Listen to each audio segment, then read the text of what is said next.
IPL 2024-এ অবশেষে থামল রাজস্থান রয়্যালসের অশ্বমেধের ঘোড়া।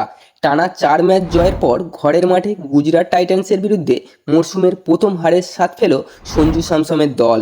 রাজস্থানের জেতা ম্যাচ শেষ 2 ওভারে ঘুরিয়ে দেন রশিদ খান ও রাহুল তিয়াটিয়া। ম্যাচে প্রথমে ব্যাট করে 196 রান করে রাজস্থান। রিয়ান পরাগ 76 ও সঞ্জু স্যামসন 68 রান করেন। জবাবে রান তাড়া করতে নেমে 72 রান করেন শুভমন গিল। এছাড়া সাই সুদর্শন 35, রশিদ খান 24 ও রাহুল তিয়াটিয়া 22 রান করেন। রাশিদ খান ও রাহুল তিয়াটিয়া দুর্দান্ত একটা ইনিংস খেলেন। রাজস্থানের জয়ের গাছ মুখের সামনে থেকে কেড়ে নেন দুজন। শেষ ওভারে জয়ের জন্য দরকার ছিল 15 রান। রাহুল তিয়াটিয়া 11 বলে 22 রান করে আউট হলেও ম্যাচ ফিনিশ করেন রশিদ খান। শেষ বলে বাকি ছিল 2 রান, 4 মেরে ম্যাচ ফিনিশ করলেন রশিদ খান। বন্ধুরা, রাজস্থান বনাম গুজরাটের ম্যাচটি আপনাদের কেমন লাগলো অবশ্যই কমেন্ট করে জানাবেন।